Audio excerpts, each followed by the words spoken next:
Well, good morning. Welcome back to Board Game Barrister, where we have just finished our first ever playthrough of Confident, a game about guessing numbers within ranges. You'll see how it plays in just a second here. I'm with my fellow barristers, Elizabeth, Ian, Glenn, and Gordon, and we're going to talk you through everything we thought about the game, everything we liked about it, and why you should definitely play your game with the confidence boosts in this box. They are awesome. First, we're going to talk about how the game plays a little bit. Alright, Confident is a game where each round we're all going to answer the same question whose answer is a number. They're pretty tough questions that most people won't know the exact number of, but luckily you get to write a range you think the answer falls within. For instance, if the question was, ice cream, what's the record for most scoops on a cone? Everyone around the table is going to write the range they think that those scoops fall into. When we're all done, we're going to compare what we thought. So you could write 10 to 150 if you wanted to, but you could also do a narrower range because you have a chance for more points if your range is the smallest one at the table.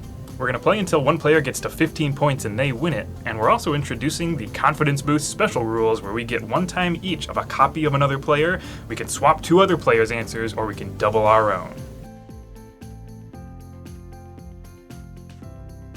I think one of the most fun parts about Confident is the trash-talking, boasting, / bluffing kind of table talk where you get to see if you can, manipulate the other people accordingly. I think the funnest part for me is it's actually educational. Like, it's got cool trivia questions that you don't know the answer to, but then you get to know the answer to them. That's cool. Well, not just that you learn, it's like you get those what? Yeah, the moments?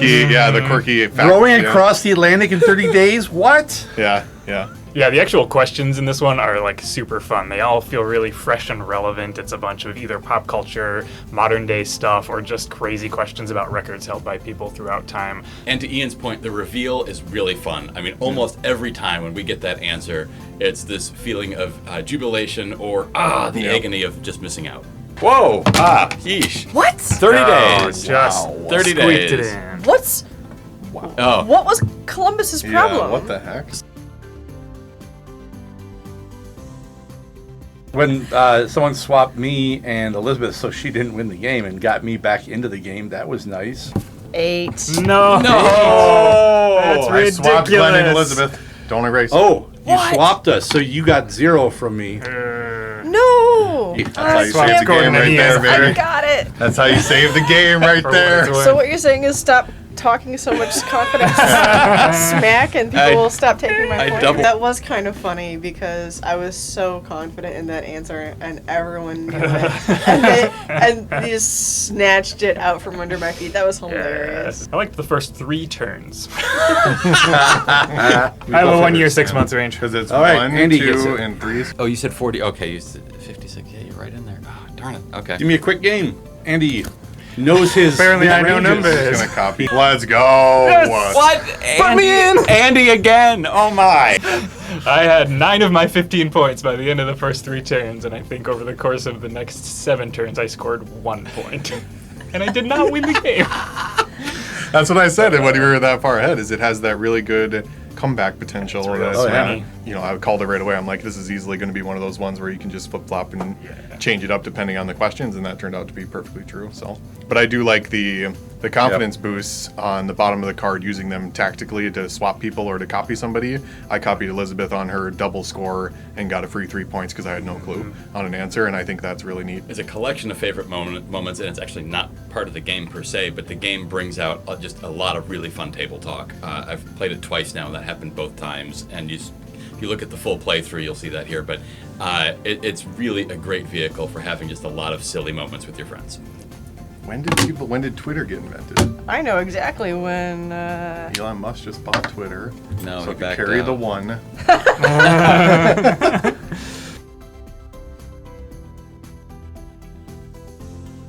So Confident is a new entry in a type of trivia game that I really love, where you are asking that question that there's a real answer to, but you don't really know, and you got to kind of take your best guess. And I really love the way they've gotten at that with that high and low range. Fantastic mechanic, great execution. I love it a whole bunch.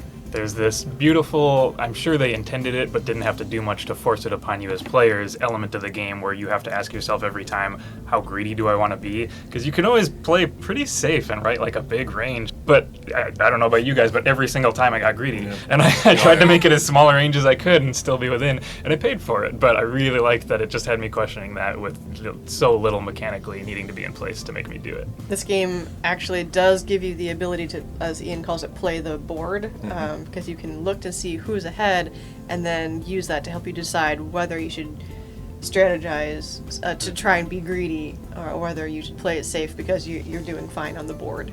That totally happened to me. There was a question about how many passengers can fit on the largest cruise ship, and I thought like I could make just a super wide range, and I really thought about doing that, but I wanted the points, so I shrunk it down and I missed, and I just whiffed. And if I had kept the larger range, I would have at least gotten 1 point.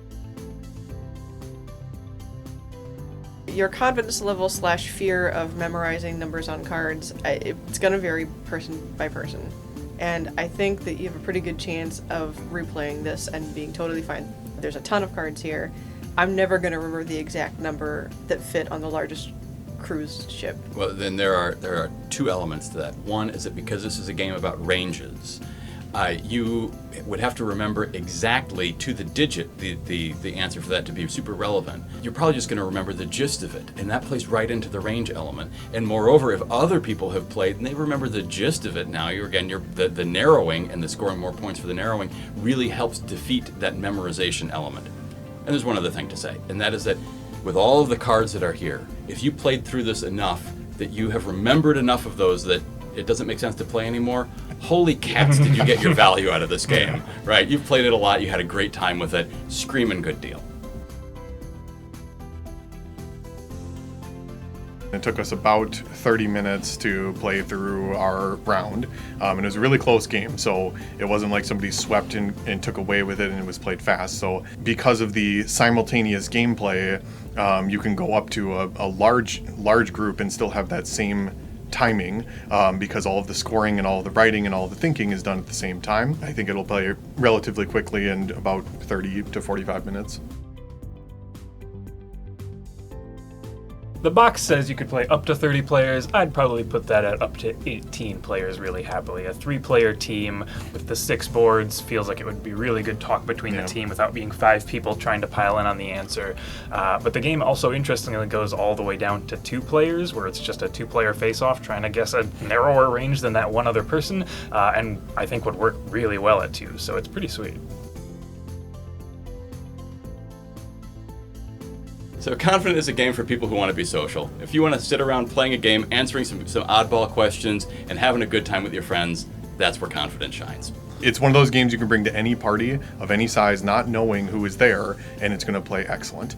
Like, you just bring this thing and people are going to play it and love it, like, even if the group is large. You know, the box says ages 11 and up, and, you know, normally I would agree when you have fact-based or information-based games, you know, younger kids just don't have the world experience to be able to latch onto that in the same way as someone who's been on a planet for a little bit longer.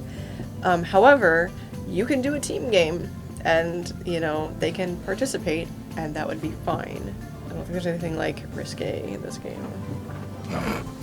Not unless you put it there, yeah. Dating. How long do couples do it before getting engaged? Do dating. Alrighty, well that about does it for our takeaways of Confident this morning. Thank you so much for joining us. If you'd like to see more videos like this, we post every week, so hit that subscribe button and you'll see those when they go up. If you've got a comment, leave a comment. We love chatting with our viewers, and if you hit the like button, that means the YouTube algorithm is going to show this video to more people. We really appreciate that. Thank you so much for joining us this week, and we will see you next time.